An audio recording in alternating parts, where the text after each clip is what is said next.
새로운 자리에 앉으시니까 어떠십니까? 좋은 것 같아요. 예. 지난번 의자는 24년 4개월 동안 사용을 했습니다. 공사할 때 잠시 본당에 올라와서 24년 4개월 동안 우리를 앉혀주고 또 그 자리에서 기도하고 눈물 흘리고 은혜 받고 또 예배하고 서로 사랑했던 그런 자리, 그 의자들에게 고맙다는 인사를 했습니다. 그리고 이제 또 새롭게 우리들의 편안한 자리가 된 이 의자, 여기에 얼마나 많은 사람들이 찾아와서 또 은혜를 받고 복음을 듣고 또 서로 사랑하면서 교회 생활을 할지 기대하는 마음으로 의자를 축복한다는 게 좀 이상합니다만 그냥 제가 깔고 앉아서 무거우니까요 이렇게 축복을 했습니다. 여러분께서도 같은 마음이시라고 생각이 됩니다. 의자 하나만 바뀌어도 이렇게 분위기가 새로운데 우리가 만약 새로운 마음으로 하나님을 만나고 또 예배를 드리고 신앙생활을 조금만 바꾼다면 얼마나 서로 보기에도 멋지고 또 하나님 보시기에도 아름다우실까 하는 생각을 했습니다. 예. 오늘은 인사를 이렇게 하면 좋을 것 같아요. 우리도 좀 바꿉시다 라고 인사하시면 될까요? 앞뒤좌우로 둘러보시면 인사하시면 좋겠습니다. 예. 예, 온라인 예배자들을 위해서도 손을 높이 들고 한번 흔들어 주시면 좋겠습니다. 예. 예전에 이런 이야기 우리가 가끔씩 했었습니다. 계곡에 흐르는 물에 어미 오리가 새끼 5마리를 데리고 그 계곡물 한쪽 편에 떠 있습니다. 지나가는 사람이 보니까 너무나 평화로워 보여요. 오리 귀엽잖아요. 율동공원에 가면 천둥오리가 있는데 참 귀여워요. 그런데 그 이야기를 들은 옆에 있던 사람이 이런 이야기를 하는 거예요. 계곡물이 지금 흐르는데 저 가벼운 오리가 그 위에 저렇게 떠 있으려면 보이지 않는 밑에 다리는 오리발은 다급하게 쉴 새 없이 움직여야 저렇게 떠 있을 수 있다. 그래서 우리가 겉으로 보는 것처럼 그렇게 평화로운 상황은 아니다. 계곡 그 기슭에는 짐승들도 많잖아요. 수달도 있고 또 큰 물뱀들도 있고 모두가 다 오리에게는 적이고 또 세게 흐르는 물 위에서 새끼들을 데리고 떠 있으려니까 어미의 다리는 쉴 새 없이 움직이고 있는 거죠. 우리의 삶도 마찬가지라고 생각이 됩니다. 주일에 한번 만나 뵈면 뭐 다 그럭저럭 잘 지내고 계신가 보다 그런 생각을 하겠죠. 그런데 우리의 삶의 현실에 개개인의 삶의 현실을 가까이 가서 만나보게 되면 보이지 않는 물속에서 다급하게 움직이는 오리발 같은 삶도 너무나 많다는 겁니다.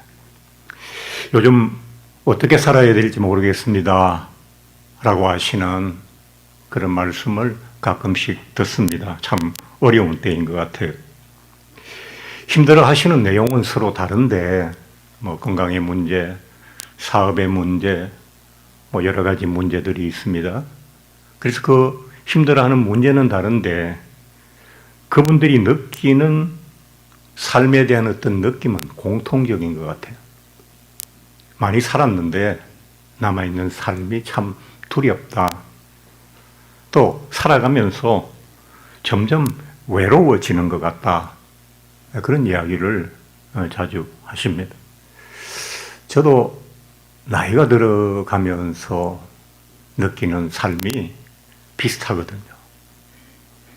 나이 들고 좀 많이 살면 모든 것이 더 안정되고 좋을 거라고 생각했지만 이 삶은 끝날 때까지 두려움이 우리의 삶에서 없어지지 않을 것 같아요. 나이 들어가고 살아가면서 전에는 느끼지 못했던 외로움이 마치 저녁 무렵에 한낮의 밝음이 사라지면서 옅은 어둠이 점점 더 짙은 어둠으로 변하는 것처럼 외로움이 우리의 삶을 엄습하는 것 같아요. 제가 그렇게 느끼고 있는데 그분들이 그런 말씀을 하시니까 참 공감하게 되는 부분들이 많더라고요. 그래서 오늘은 우리 삶의 곳곳을 지배하고 억누르고 있는 삶의 두려움과 외로움에 대해서 여러분과 함께 말씀을 나누어 보려고 합니다. 요즘 삶이 참 힘듭니다. 청년은 미래의 삶을 두려워하고 장년은 이미 닥쳐온 삶이 버겁습니다. 노년은 떠나갈 그날까지가 참 감당이 안 돼요. 그래서 모두가 젊은이나 장년이나 노년이나 할 것 없이 모두가 다 삶이 두렵다고요. 우리 삶을 억압하고 지배하는 이 두려움과 외로움은 이게 한 짝인데요. 두려움의 반대편에 외로움이 있고 외로움의 반대편에 두려움이 있습니다. 이게 정체가 뭐냐? 왜 우리 삶은 이렇게 늘 두렵고 외로운 것이 상존하느냐? 인문학에서는 두려움을 뭐라고 정의하는고 하니까 아직 오지 않았지만 반드시 올 것에 대한 감정이 두려움이다. 그렇게 설명을 해요. 무슨 말이냐니까 예를 들어 설명하면 죽음은 아직 내게 오지 않았어요. 근데 언젠가는 내가 그 죽음 앞에 어느 날 갑자기 맞닥뜨릴 수 있잖아요. 우리는 그걸 못 다 알고 있죠. 아직 오지 않았지만 누구에게나 한 번은 어떤 모양으로 필연적으로 찾아올 수밖에 없는 것, 죽음이잖아요. 그래서 모든 인간은 죽음을 두려워하는 거죠. 이미 오지 않았지만 그러나 피할 수 없는 것이기 때문에 그게 두려운 거예요. 또 두려움은 인간의 자유로움 때문에 오기도 합니다. 바로 선택의 자유가 우리에게 두려움을 만들어준다고 인문학에서는 그렇게 설명을 하죠. 내가 이 길을 가도 되고 저 길을 가도 돼요. 그런데 그럴 때 나는 그중 하나를 선택해야 돼요. 그래야 인생이 앞으로 나갈 거 아닙니까? 그래서 뭔가 하나를 선택하는데 이 선택한 게 잘 되면 좋은데 절반의 확률이잖아요. 잘못되거나 잘 안 될 때 어떡할까라는 마음이 바로 두려움이라고 설명을 하죠. 그래서 인간이 자유롭기 때문에 두려움이 생긴다. 잘못된 선택으로 잃을까봐, 놓칠까봐, 사라질까봐, 그래서 떠나갈까봐, 그래서 두려운 거예요. 이건 인문학에서 설명하는 거고, 그래서 내 인생은 내가 책임져야 한다는 그것이 두렵고, 내 인생을 나 혼자서 책임지고 결정해야 된다는 그것 때문에 외로움이 나오거든요. 그래서 두려움과 외로움은 자유로움의 부산물이다라고 설명하기도 합니다. 그렇다면 두려움과 외로움은 꼭 우리 인생에서 사라져야 될 나쁜 것인가? 그렇지는 않습니다. 또 철학에서는 이런 이야기를 합니다. 두려움과 외로움은 우리 인생에 긍정적인 효과를 주는데 뭐냐 하니까 두렵기 때문에 인간은 늘 조심해서 준비하면서 살아간다. 열심히 산다. 외롭기 때문에 인간은 관계를 소중히 여기고 서로 이해하고 공감하고 사랑하기 위해서 노력한다. 그래서 아침 일찍부터 저녁 늦게까지 카톡 하고 들어오잖아요. 나이가 드니까 할 일이 점점 줄어드니까 하루에 몇 번 들어오는 카톡, 어느 순간 카톡하고 들어오면 반가울 때도 있어요. 그래서 그런 것들이 우리에게 그 두려움과 외로움이 주는 긍정적 효과다. 나는 이 땅에서 사라지기 전에 어떤 삶을 살아야 하며 어떤 사람이 될 수 있을까를 고민하게 되는 것이 바로 이 두려움과 외로움 때문이라고 그렇게 설명하기도 합니다. 그렇다면 성경은 우리는 뭐 인문학을 연구하는 사람도 아니고 뭐 철학자도 아니고 우리는 성경 말씀 들으러 왔으니까 성경은 인간의 두려움과 외로움에 대해서 뭐라고 말씀하시는가? 이제 먼저 이 두려움이 어디서부터 시작된 것인가를 성경이 설명해 주고 있죠. 창세기 3장에서 하나님의 명령을 어기고 선악과를 따먹었던 아담이 고백을 하죠. 동산 숲에 숨어 있다가 하나님께 들켰어요. 내가 벗었으므로 두려워하여 숨은 나이다 라고 아담이 고백을 합니다. 아담이 하나님과 좋은 관계였을 때는 그에게 두려움도 없었고 부끄러움도 없었고 외로움도 없었습니다. 그러나 불순종과 하나님과의 약속 파기 그리고 범죄로 이어지는, 그래서 하나님과의 관계가 나빠지게 되니까 수고와 고통이라는 형벌이 주어지기 전에 먼저 아담에게 주어졌던 것이 두려움이었다고요. 아담이 범죄한 이후의 한 행동을 보면 아담이 이미 두려움에 빠져 있다는 사실을 너무나도 잘 알 수가 있습니다. 사람들이 두려울 때 하는 세 가지 전형적인 행동이 있어요. 여러분, 두려움은 어떻게 하죠? 첫 번째, 숨습니다. 무서우면 숨잖아요. 예. 두 번째, 두려움은 변명을 합니다. 추궁을 당하니까 네가 왜 이렇게 했냐? 뭐 그렇게 되면 그 무섭잖아요. 추궁당하는. 변명을 하죠. 세 번째는 자기가 저지른 일을 스스로 해결해서 되돌려 놓으려고 하죠.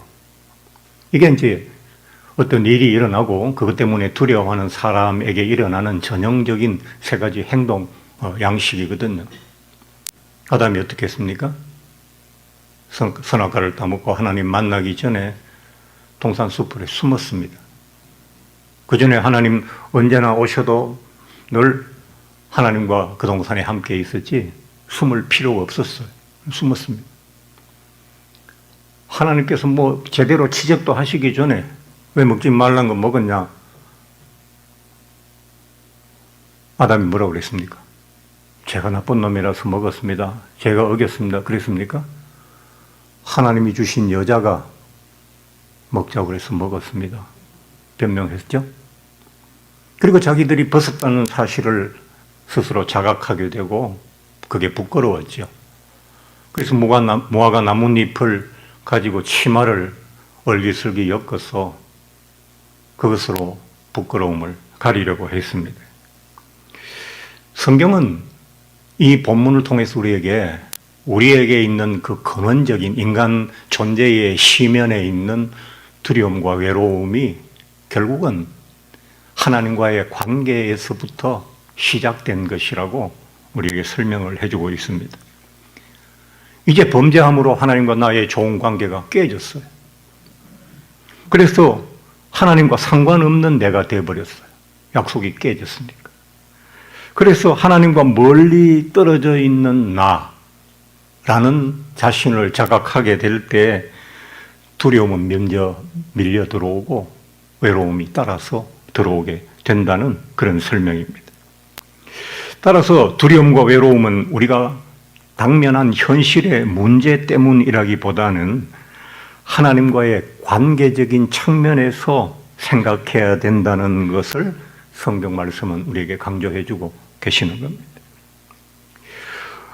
만약 우리가 어려움에 처해 있을지라도 하나님께서 내 곁에 계시고 나와 함께 계시고 나를 돌보신다는 믿음과 확신을 갖고 있다면 두려움과 외로움은 잠시 우리를 붙들 수는 있지만 오래 우리 곁에 머물 수가 없는 것이거든요. 그런데 나는 하나님의 보호를 지금 받고 있을까? 확신이 없거든요. 왜? 하나님과의 관계가 나쁘잖아요. 아니, 아주 관계가 좋아야, 친구가 나하고 관계가 좋아야 돈 좀 빌려달라 하면 돈도 빌려주고 이러지. 관계가 나쁜데 뭘 해줄 수 있겠어요? 우리 그 잘 알고 있잖아요. 그래서 두려움이 시작되는 거죠. 두려움이라고 하는 것은 나는 누구에겐가 보호받고 있는 존재인가라는 그 확인에서부터 두려움이 시작되는 거거든요. 꼭 하나님 아니시라도 괜찮아요. 내가 뭐 사보다가 크게 실패했는데 우리 아빠가 그냥 이야기하면 다 알만한 재벌이에요. 아빠하고 나하고 사이 좋아요.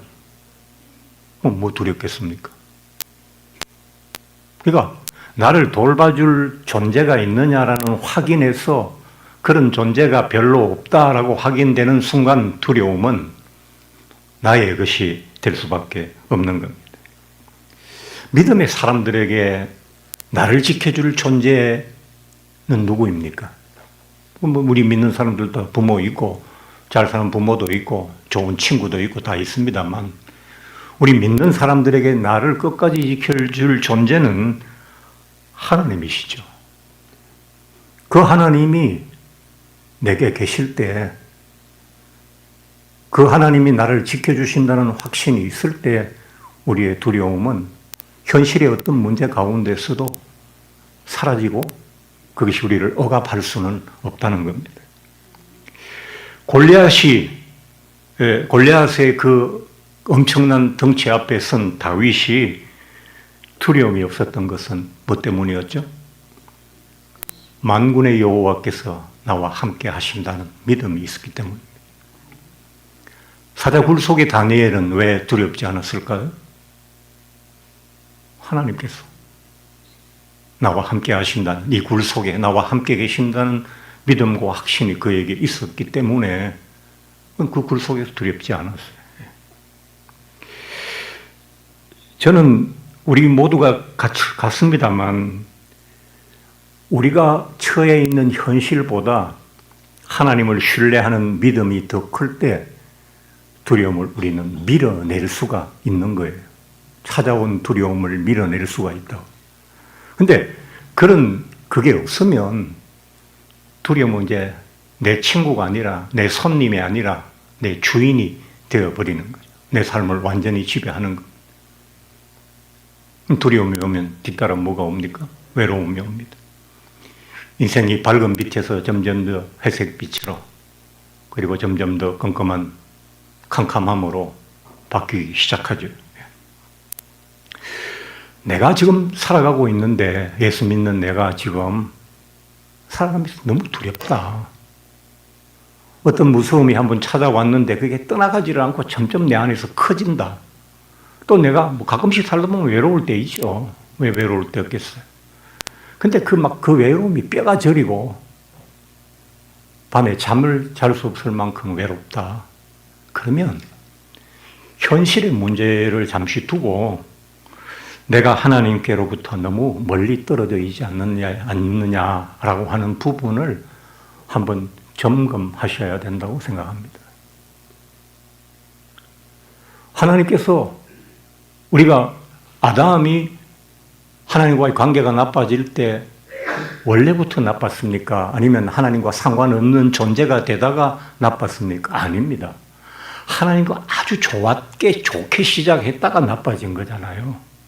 그 얘기는 뭐냐니까 우리가 신앙생활을 하는 내내 한번 예수 믿었다고 언제나 하나님 곁에 하나님 가까이 하나님에 대한 믿음, 하나님이 나를 돌보신다는 확신이 언제나 동일하게 끝까지 인생 끝까지 유지된다는 이야기가 아니라고요. 그게 변한다고요. 사랑도 변하듯이 결혼하기 전에는 죽으면 못 살겠다고 결혼했는데 1년도 안 돼서 너 때문에 못 살겠다로 바뀌잖아요. 그런 것처럼 인간의 마음이라는 것은 우리의 신앙도 마찬가지예요. 그렇게 뜨겁게 예수님을 구주로 고백했지만 예수 믿으면서 점점 그런 신앙의 모습에서 얼마든지 달라질 수 있는 거예요. 그래서 믿음은 언제나 현재성이에요. 과거에 잘 믿은 거 아무 소용없어요. 앞으로 잘 믿겠습니다. 소용없어요. 지금 현재 내 믿음이 나를 지키는 거거든요. 우리는 하나님을 믿어드린다고 자꾸 생각해요.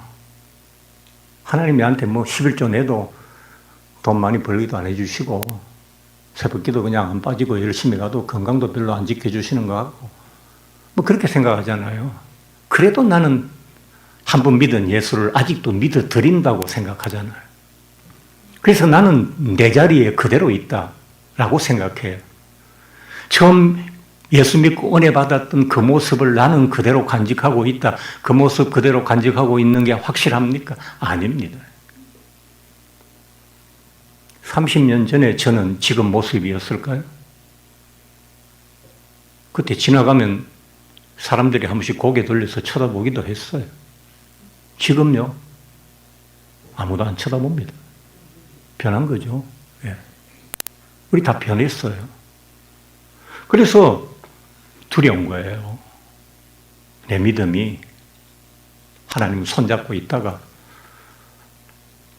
한 걸음 뒤에 떨어져 있다가 또 여러 걸음 자꾸 뒤처지다가 이제는 앞에 가시는 주님의 모습조차 보이지 않을 만큼 멀리 떨어져 있어요. 그럼 두렵죠. 그것을 지금 성경은 우리에게 창세기를 통해서 이야기해 주고 있는 겁니다.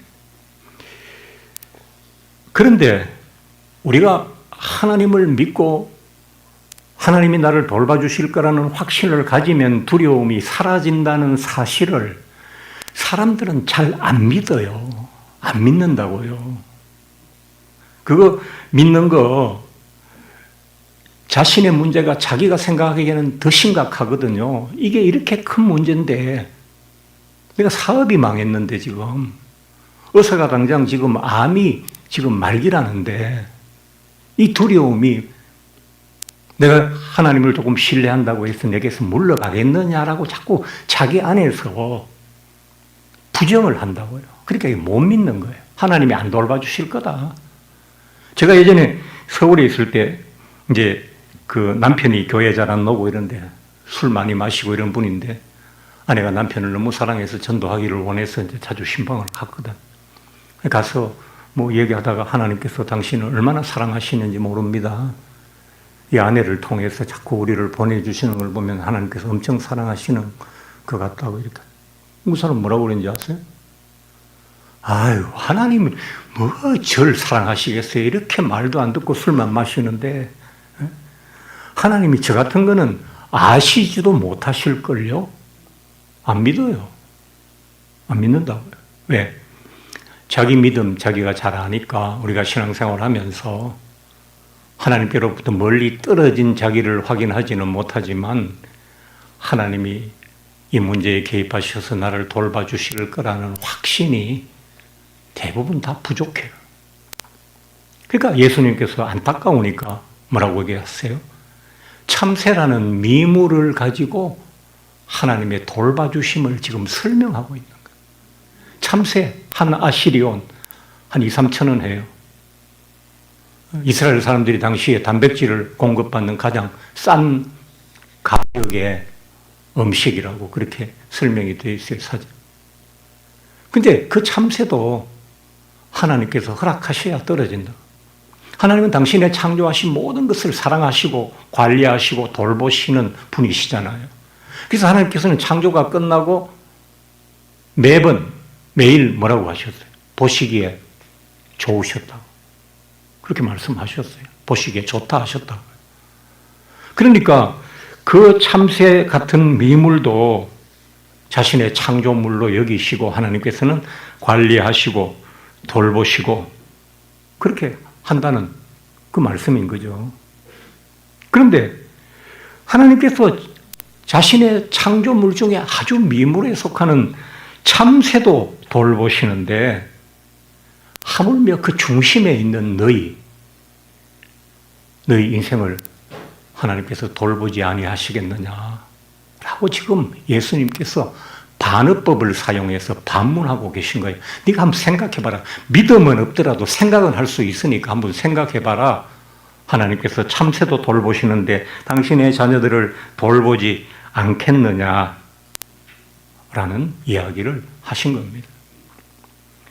저는 여러분들에게 문제를 해결해 드릴 수는 없지만 여러분의 두려움과 외로움을 녹여주실 예수님을, 하나님을 여러분에게 말씀드릴 수는 있어요. 우리가 경제가 회복되고 건강이 좋아지고 힘든 일이 해결되어서 두려움이 사라지는 것이 아니라 하나님을 더 뜨겁게 신뢰함으로 믿음에 대한 확신이 두터워짐으로 그것이 해결될 수 있다는 것을 믿으시면 좋겠습니다. 오늘 예수님의 제자들이 당하고 있던 두려움이 뭐였을까요? 오늘 본문 앞쪽 16절에 보면 이렇게 되어 있어요. 보라, 예수님께서 내가 너희를 보냄이 양을 이리 가운데 보낸과 같도다. 너희가 앞으로 이제 내가 너희를 세상 곳곳으로 파송할 텐데, 복음을 들고 가라 할 텐데, 양떼를 이리한테 보낸 것 같다고 그랬어요. 그러니까 제자들이 얼마나 무서웠겠어요. 그 다음에 이렇게 얘기하셨어요. 사람들이 너희를 공회에 넘겨주겠고, 회당에서 채찍질할 것이다. 그랬어요. 더 무섭죠? 또 너희가 나로 말미암아 총독들과 임금들 앞에 끌려가리라 라고 하셨어요. 그리고는 또 당시에 그 미래의 어떤 환경을 뭐라고 또 얘기하셨는가 하니까, 장차 형제가 형제를, 아버지가 자식을 죽는 데에 내주며 자식들이 부모를 대적하여 죽게 하리라 라고 하셨어요. 이건 사업이 망하는 정도의 두려운 문제가 아니잖아요. 건강이 나빠지는 정도의 두려움이 아니잖아요.